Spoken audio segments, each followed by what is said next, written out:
Okay, let's talk about probably the most important side effect that it seems like everybody experiences to a certain degree. That's fatigue, okay? What causes fatigue? Let's start with the first cause, because this first cause exacerbates all the other causes, and that is stress, worry, okay? You're going through a tough thing right here. Don't feel down if you go, boy, I just can't shake how depressed I am or how worried I am. Realize that that's a side effect in its own right. It's not just the chemo, it's the experience that you're going through that causes this.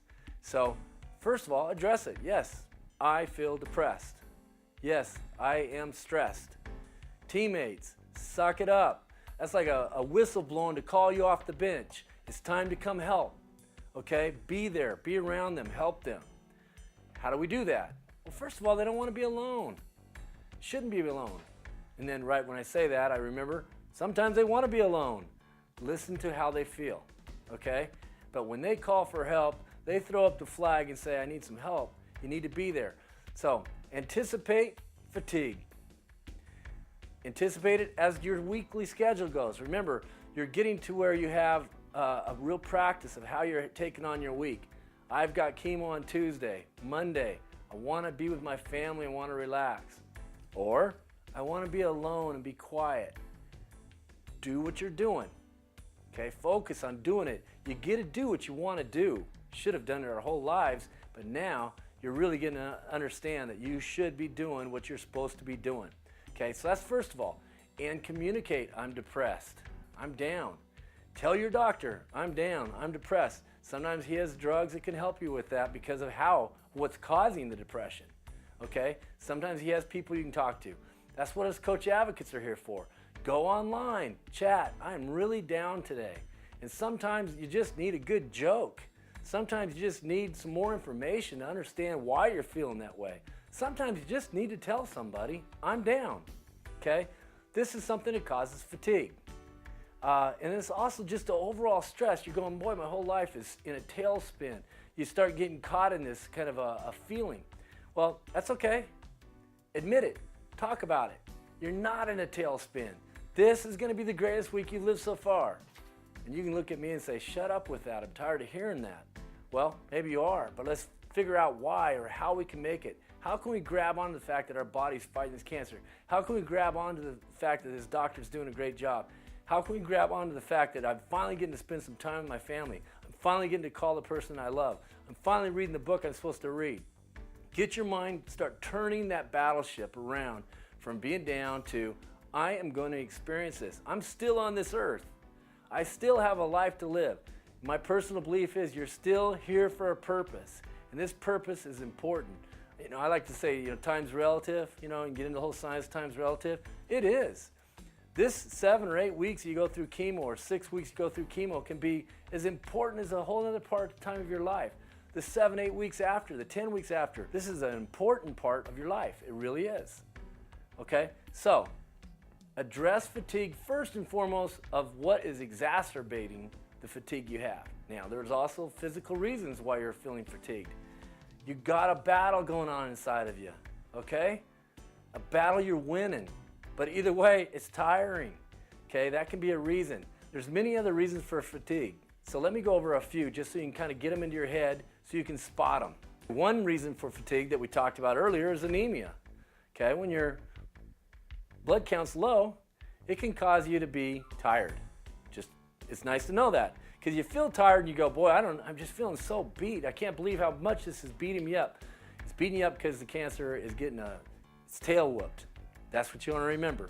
But yeah, you're feeling that way because of anemia. Another one is pain. People don't realize, but pain tires you out. It really does. If you've ever really had a bad accident, or you've really got hurt, or when you're sick, you go, boy, I just feel so beat. Well, again, your body's trying to battle the pain. And pain, you don't realize how tense you can get with pain. Your body can just be sitting there being tense and you don't know it. So try to relax. Teammates, great time for massages, great time for comfort, great time to laugh. Laughter is amazing in releasing some of the things that need to be released in your body. Okay? So pain is a reason. Medications can be the reason. The actual medication, not just the chemo, but other things he's given you. You might get a shot to get your plate count up. Well, now that's going in there and causing some ruckus in your bone marrow. And again, your body's working. Okay, your body's working, and it can make you tired. Another thing that can cause this fatigue is lack of activity. Well, Steve, I'm doing everything I'm supposed to do. I'm trying to have free life physical activity. I'm trying to get out there and do these things. Yes, you are, and a good job. But you're probably not getting as much activity as you did in your prior life, okay? You're not getting busting around all day long, and it can cause fatigue. Sounds crazy. You used to think that the busting around tired you out, but I'm telling you what tires you out is sitting, laying. You know, I tell people in our diabetes classes, I say, you don't trust me on that? Get out of bed in the morning, walk over, plop down on the couch, and lay there for 2 hours. Then call me and tell me that you're not more tired than you were when you woke up. You will be, because your metabolism just slows down. So fatigue can happen because you're battling all these things and you're not getting movement.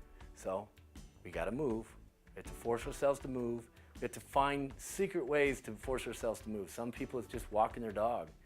Whatever it is, we're going to find movement, but that's another reason for fatigue. Another reason, when we talk about it conversely, is I tell you to take deep breaths. Breathe out. Get the toxins out of your system. Well, sometimes when you're on chemotherapy, you're not breathing deeply. You have shortness of breath for one reason or another. It might be because of, like we talked about with the blood count. It might be because you have lung cancer. It might be the different things that you're fighting there, okay? And lack of breathing properly can cause you to be fatigued. So identify it so we can address it. Another cause of fatigue is infection. So again, we're telling you to watch these things. Watch what's going on in your system. Look around and see. We'll talk about it later when we talk about infection itself, but you know, you might have an infection around your port. You might have an infection somewhere it's happening on your body and you didn't know it. And the first way you start to understand it is you feel fatigued. So watch for it. When you start feeling fatigued, you say, okay, what could be causing this? And you're going through the list that I've given you, or you're talking to your coach advocate, or you're talking to the nurse. Why am I feeling tired? One can be infection. Infection causes fatigue. How? It's a battle inside your body. Your white blood count's out there battling this infection, isn't it? So that can cause you to be tired. And again, as always, there's other reasons. There's lots of different things that can happen in here. That's why your oncologist, your doctor, these people are experts. It can be other medications. It can be other medical problems, okay? So what are we doing? We're going to communicate. We're going to make sure we're communicating when anything happens and causes change. Remember how long you're fatigued. Is it the night after the chemo? Is it 2 days, 3 days? Keep track of it in your journal so you can see how you progress through this time period and you have information to communicate. Nothing's more frustrating than when you go to the doctor, and I do this all the time. I'll be sick, I feel terrible, I go to the doctor, I sit down, the doctor says, so what's wrong? And I say, nothing, or I don't know, because you're not prepared. And for some reason, you just don't feel like communicating. And usually you feel better when you get there, which, by the way, is an indication that you needed to move, okay? So movement always helps. I can't remember how many times when I was a kid that I felt sick and didn't want to go to school. And my dad would say, and he was really kind about this, but he would say, you know what? I know you don't feel well. Go ahead and get up, take a nice shower, relax, put on some nice warm clothes, walk to school, and if you don't feel well, I'll come pick you up and bring you home. And he was very kind about it. But you know what I learned? I'd get to school and I'd say, never mind, I feel fine. Why? Because I was faking? I don't know, maybe a couple times I was. But what was the real reason? I got up and I moved, right? And I started moving and things kind of got better. So remember, that's how it is. But the second thought I was trying to get to for you is this. Keep track how long you're fatigued. Keep track of what it feels like when you're fatigued. Write it down. Teammates, write it down for them. So when you go to the doctor, you don't just say, boy, I'm tired. No, I've been really fatigued for the last 24 hours. I've been really fatigued for 3-4 days. And then he can ask you questions. Is it an infection? No, I don't have any infection. I've checked. He might check again. He might ask, do you have diarrhea? He's going to ask these different questions. But if you're keeping track and you're prepared to communicate, you're going to communicate a lot clearer.